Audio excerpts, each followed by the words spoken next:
इस दुनिया में हर इंसान को अमीर बनना है, हर इंसान को सक्सेसफुल बनना है और हर कोई उसका रहस्य जानना चाहता है। तो रहस्य आपको बताते हैं किताब के जरिए। उस किताब का नाम है थिंक एंड ग्रो रिच। इसे नेपोलियन हिल नाम के ऑथर ने लिखा था। अमेरिकन ऑथर हैं, बड़े फेमस फाइनेंशियल जो बुक्स लिखी गई हैं उसमें से बड़ी फेमस बुक है जिसका नाम है थिंक एंड ग्रो रिच। इस वीडियो में हम पैसे की बहुत सारी बात करेंगे और जब पैसे की बात आती है तो लोग कहते हैं कि पैसा बुरी बला है, पैसा जो इंसान को अंधा बना देता है। लेकिन अगर आप अपने आसपास देखेंगे तो आपको ऐसे लोगों के नाम भी पता चलेंगे जिन्होंने बहुत सारा पैसा कमाया और सोसाइटी में एक पॉजिटिव चेंज लाया। अगर आप बहुत सारा पैसा कमाते हैं और अपने आसपास के लोगों को भी आगे बढ़ने में मदद करते हैं तो आप उस पैसे का सही इस्तेमाल कर रहे हैं, क्योंकि जब तक पैसा नहीं आएगा तब तक बहुत सारी चीजें अपने आसपास बदलेंगी नहीं। पैसा सब कुछ नहीं होता लेकिन बहुत कुछ होता है। नेपोलियन हिल की कहानी शुरुआत में आपको बताता हूँ।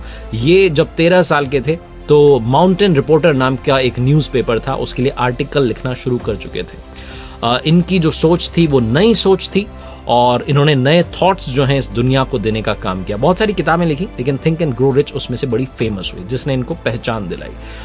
एक बड़ा इंपॉर्टेंट इनकी लाइफ में स्टेप आया था, एक बड़ा टर्निंग पॉइंट आया था बेसिकली जब ये एक बड़े फेमस बिजनेसमैन थे एंड्रयू कार्नेगी, उनका इंटरव्यू करने के लिए गए थे और कार्नेगी ने इन्हें कहा कि आप बड़ा अच्छा इंटरव्यू करते हैं लेकिन मैं चाहूँगा कि आप जो सक्सेसफुल लोग हुए हैं, एक टास्क आपको देता हूँ, आप 500 ऐसे सक्सेसफुल लोगों के इंटरव्यू कीजिए और फिर आप देखिए कि लाइफ में आपको क्या सीखने को मिलता है।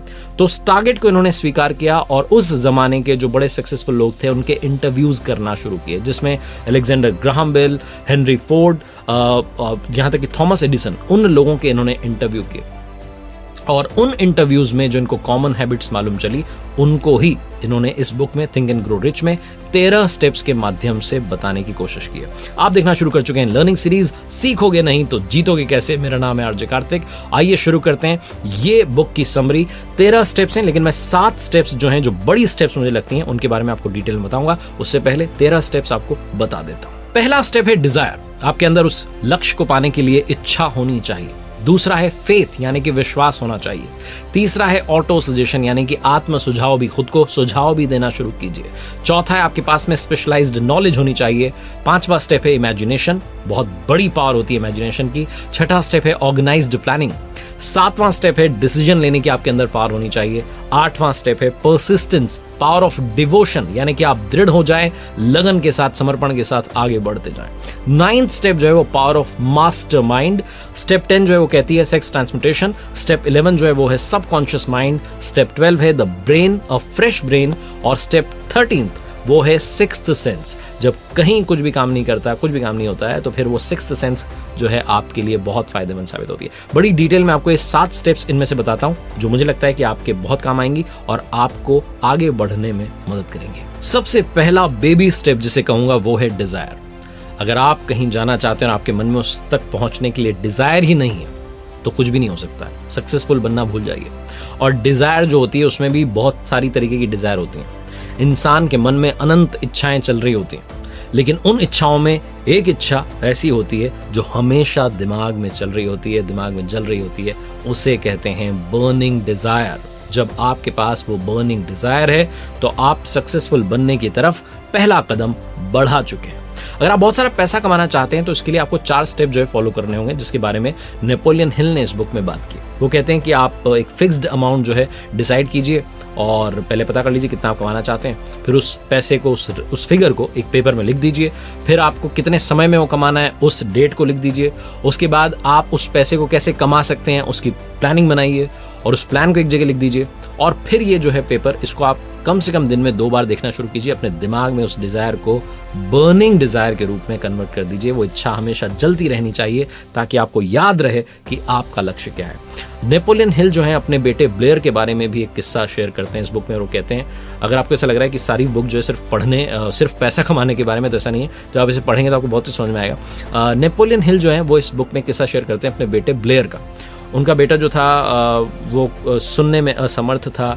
डॉक्टर्स ने कहा कि बोल नहीं पाएगा, सुन नहीं पाएगा, लेकिन नेपोलियन हिल ने इस बात को माना नहीं। उनके मन में एक बर्निंग डिजायर रही कि मेरा बेटा सुने भी और बोले भी। और उन्होंने अपने बेटे में भी वो विल पावर जो थी वो जनरेट की और बेटे ने भी समय के साथ में वो आगे बढ़ा और उसने वो बोला भी, सुनता भी था, लेकिन बाकी लोगों की कंपेयर में थोड़ा कम, लेकिन फिर भी उसने, जो डॉक्टर्स ने कहा था कि बिल्कुल नहीं सुन सकता, बोल सकता है, उसने बोलना भी शुरू किया और सुनना भी शुरू किया। नेपोलियन हिल कहते हैं कि वो जो चमत्कार था वो बर्निंग डिजायर का था। मेरे मन में यही इच्छा बार बार जलती रहती थी कि मेरा बेटा बोले भी और सुने भी। तो ये जो कमाल है ये होगा, बस आपको अपना टारगेट डिसाइड करना है कि आप करना क्या चाहते हैं। पैसा कमाना चाहते हैं या लाइफ में कोई और हैप्पीनेस है उसे ऐड करना चाहते हैं। दूसरा कदम जो आपको रखना है, दूसरी स्टेप जो आपको लेनी है, वो है स्पेशलाइज्ड नॉलेज। अगर आपको लगता है कि आपने स्कूल में जो पढ़ा है, कॉलेज में जो पढ़ा है वो सब कुछ है, तो ऐसा नहीं है। लाइफ में जब आप आगे बढ़ते हैं, जो आपको प्रैक्टिकल नॉलेज मिलने लगती है, तो आपको समझ में आता है कि दुनिया उसके आगे भी है, इस जहां के आगे भी और जहां है। वही वाली बात है, आपने ये भी सुना होगा कि सीखने कोई उम्र नहीं होती है, लगातार सीखते रहना चाहिए। तो बिल्कुल सही बात है, जो सक्सेसफुल लोग हैं वो सीखना बंद नहीं करते हैं। और स्पेशलाइज्ड नॉलेज का मतलब है कि नॉलेज तो होती है लोगों के पास, लेकिन आप उस एरिया के एक्सपर्ट बन जाएं। लोग ये कहना शुरू कर दें कि अगर आपको सच में जानना है तो आप उस बंदे के पास चले जाओ, बंदी के पास चले जाओ, वो जो व्यक्ति है वो आपको सही नॉलेज देगा। तो यानी कि आप उस एरिया के एक्सपर्ट बन चुके हैं। और ये कैसे होगा? ये पढ़ने से होगा। बहुत सारे लोग जिनको लगता है कि हमने तो पढ़ लिया कॉलेज में, स्कूल में, अब क्या पढ़ने की जरूरत है, तो आप बहुत पीछे रह जाएंगे। जमाना बहुत स्पीड से दौड़ रहा है, आपको अपना ज्ञान जो है उसी स्पीड के साथ में गेन करना होगा।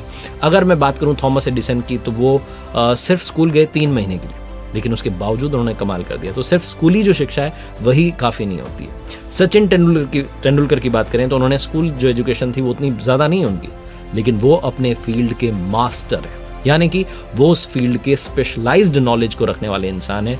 आप एक्सपर्ट बन सकते हैं, किसी भी एरिया के एक्सपर्ट बन सकते हैं। उसके लिए स्कूल और कॉलेज की नॉलेज काफ़ी नहीं होती, आपको और सारी नॉलेज जो है गेन करनी होती है। उसके लिए आप क्या कर सकते हैं? तो आप सेमिनार्स अटेंड कर सकते हैं, आप एक्सपर्ट्स के जो वीडियोज़ हैं वो देख सकते हैं, आप एक्सपर्ट्स की जो ऑलरेडी एक्सपर्ट्स हैं उनकी बुक्स पढ़ सकते हैं।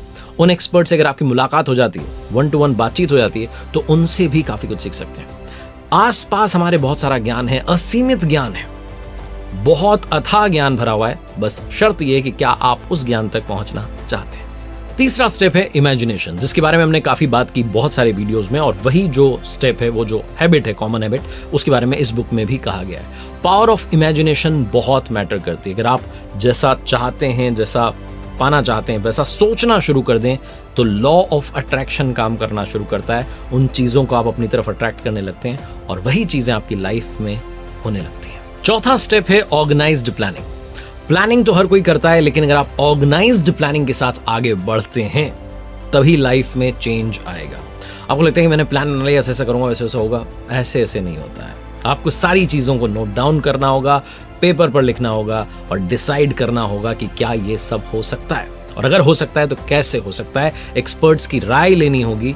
फॉर एन एग्जाम्पल हम बात करते हैं अगर एक स्टार्टअप की, अगर आप कोई स्टार्टअप शुरू करना चाहते हैं और आपके दिमाग में आइडिया आ चुका है, आपने मन में कुछ प्लान बना लिया, तो ऐसी चीज़ें नहीं होती। आप उस आइडिया को पहले पिच करके देखिए अपने आसपास के लोगों पर। आपके घर में जो लोग हैं उनको सुनाइए कि ये मैं सोच रहा हूँ ऐसा करने का, कैसा लग रहा है। आपके जो दोस्त हैं उनको सुनाइए कैसा लग रहा है। पिच करने की कोशिश कीजिए और समझिए कि यही मेरे कस्टमर बनने वाले हैं। उनके क्या क्रॉस क्वेश्चंस आते हैं, क्या वो सवाल उनके मन में उठ रहे हैं, उन सवालों को समझने की कोशिश कीजिए। आप इतने तैयार हो जाइए कि जब आप स्टार्टअप की दुनिया में सच में जाएं तो फिर आप कमाल कर दिखाएं। आपको पीछे जाने के सारे रास्ते जला देने चाहिए, और वो तभी जलेंगे जब आपकी प्लानिंग जो है वो ऑर्गेनाइज्ड होगी। नेपोलियन हिल भी इस बुक में लिखते हैं कि अगर हम गलत दिशा में जा रहे हैं और सही काम कर रहे हैं लेकिन गलत डायरेक्शन की तरफ जा रहे हैं, फिर वो काम नहीं हो पाएगा। सही काम को सही प्लानिंग के साथ करेंगे तभी वो काम सही तरीके से हो पाएगा। 5वां स्टेप है परसिस्टेंस, पावर ऑफ डिवोशन। जब भी परसिस्टेंट होने की मैं बात करता हूं तो मैं बात करता हूं उन लोगों की जो अड़े रहे, टिके रहे, दृढ़ रहे और कमाल करके दिखा दिया। जिस तरीके से कहते हैं ना कि जो स्टील है उसको बनाने के लिए कार्बन जो है वो बेसिक है, ठीक वैसे ही सक्सेसफुल बनने के लिए जो बेसिक चीज़ है वो है आपकी पावर ऑफ डिवोशन। आप कितने लगन के साथ आगे बढ़ रहे हैं, सुपर इंपॉर्टेंट चीज़ है। और कुछ लोग कहते हैं कि मैं तो लगन के साथ आगे नहीं बढ़ पाता हूँ, मेरे अंदर तो परसिस्टेंस है ही नहीं, मैं तो टिका ही नहीं रह पाता, बार बार डिस्ट्रैक्ट हो जाता हूँ। तो 4 बड़े आसान तरीके नेपोलियन हिल ने इस बुक में थिंक एंड ग्रो रिच में बताए हुए हैं। पहला तरीका कहता है कि आपका गोल फिक्स्ड होना चाहिए। दूसरा तरीका कहता है अच्छी प्लानिंग होनी चाहिए। तीसरा स्टेप जो है वो है आप एक पॉजिटिव माइंड के साथ आगे बढ़ें कि ये सब कुछ होगा जो सोच रहा हूँ। और चौथा है आपके आसपास डिटरमाइंड लोगों का ग्रुप होना चाहिए। अगर आप ऐसी संगत में रहेंगे जो लोग आपको बार बार डिस्ट्रैक्ट कर रहे हैं, आपको दूसरी चीज़ों में लगा रहे हैं, तो कभी भी आप परसिस्टेंट नहीं बन पाएंगे, कभी भी आप सक्सेसफुल नहीं बन पाएंगे। ऐसे लोगों के साथ रखिए ऐसे लोगों का साथ रखिए और ऐसे लोगों के साथ रहिए जो आपकी तरह ही सेम अप्रोच लाइफ में रखते हैं, फोकस्ड गोल के साथ आगे बढ़ रहे हैं। वो आपको भी आगे बढ़ने के लिए मोटिवेट करेंगे, इंस्पायर करेंगे। 6th जो स्टेप है जिसके बारे में बात करना चाह रहा हूं वो है फ्रेश ब्रेन। हम इंसानों को जानवरों से एक ही चीज अलग करती है, वो है हमारी ब्रेन, हमारा दिमाग, जिसका इस्तेमाल करके इंसानों ने इस दुनिया को बदल दिया है और हम मंगल पर पहुंचने की बात कर रहे हैं। फ्रेश ब्रेन का अगर आप इस्तेमाल करते हैं तो आप कमाल कर जाएंगे। फ्रेश ब्रेन का मतलब है फ्रेश आइडिया, फ्रेश अप्रोच के साथ आप आगे बढ़ते हैं तो आप दुनिया में रिच बन सकते हैं। यही इस बुक में बताया गया है। जैसे कहा जाता है, आपने कहावत सुनी होगी कि बॉडी बिल्डिंग करनी है तो डंबल उठाइए, और अगर आपको ब्रेन बिल्डिंग करनी है तो बुक्स उठाइए। अपने आसपास ज्ञान जो, जैसा मैंने बताया कि असीमित है, उसके पास पहुंचिए और कमाल करना शुरू कीजिए। आपको बहुत सारी जब नॉलेज मिल जाएगी तो आपके दिमाग में वो आइडियाज आने लगेंगे जो इस दुनिया को और बेहतर बना सकते हैं और आपकी लाइफ को कंप्लीटली चेंज कर सकते हैं। और जैसा मैंने बताया कि बुक में 13 स्टेप बताए गए हैं, लेकिन हम 7 बड़े स्टेप के बारे में बात कर रहे हैं। तो आखिरी में बात कर लेते हैं जो 13 स्टेप बताया गया है, 6th सेंस। नेपोलियन हिल ने कहा कि सक्सेस की जो सीढ़ी है उस पर ऊपर की तरफ भीड़ नहीं होती है। जो 12 स्टेप बताए गए उनको अगर आप सही तरीके से अपनाएं तो 13वें स्टेप पर पहुंचेंगे जिसका नाम है 6th सेंस। कहा जाता है कि अमीर बनने के लिए 6th सेंस का इस्तेमाल करना ही चाहिए। हर इंसान में 5 इंद्रियां होती हैं, साइट, स्मेल, हियरिंग, टच और टेस्ट, लेकिन 6th सेंस जो है वो हमारे सबकॉन्शियस ब्रेन में छुपी होती है। कभी आपको ऐसा लगा कि आप एग्जाम देने गए और आपने सोचा था कि इस क्वेश्चन आ सकता है, वही वाला क्वेश्चन आ गया और क्वेश्चन पेपर सॉल्व करते आपने कहा यही तो मैं सोच रहा था। ऐसा हो जाता है। बड़े बड़े फाइनेंशियल जो एडवाइजर्स हैं वो कई बार सारा डेटा एनालाइज करते हैं और आगे बढ़ते हैं, लेकिन तभी उनका पैसा डूब जाता है। और कुछ लोग होते हैं जो 6th सेंस पर काम करते हैं और कमाल करके दिखाते हैं। वो आपके उस अवचेतन मन की आवाज होती है जिसको आपने सुनना आना चाहिए। इसी को फीलिंग कहते हैं, गट फीलिंग कहते हैं, इसी को इंस्टिंक्ट कहते हैं। और अगर आपके पास में बिजनेस आइडिया है तो कई बार आपका 6th सेंस आपको इशारा कर रहा होता है कि ये जो आइडिया है ये कमाल करके दिखाएगा। बस आपको उस आइडिया के बारे में सोचना है, उसको प्लानिंग के साथ में एग्जीक्यूट करना है और फिर कमाल हो जाएगा। 6th सेंस को समझना आसान नहीं है, फिर भी अगर आप प्रैक्टिस करते हैं तो इसे आप समझ सकते हैं। ये मत सोचिएगा कि आपने तुक्का मारा वही 6th सेंस है। 6th सेंस को समझने के लिए आपके पास्ट में जो कुछ हुआ है, जहां जहां आपने 6th सेंस का इस्तेमाल किया है, उन घटनाओं को एनालाइज करना होगा और आपको समझना होगा कि क्या आपकी 6th सेंस जो है वो डेवलप हो चुकी है। तो अपनी 6th सेंस को डेवलप कीजिए, जागृत कीजिए और कमाल करके दिखाइए। उम्मीद है आपको इस वीडियो में काफी कुछ सीखने को, समझने को मिला होगा। देखते रहिए मेरे साथ हर सोमवार सुबह 9:30 बजे एक नई कहानी और हर शुक्रवार सुबह 9:30 बजे लर्निंग सीरीज का एक नया वीडियो। कर दिखाओ कुछ ऐसा कि दुनिया करना चाहे आपके जैसा।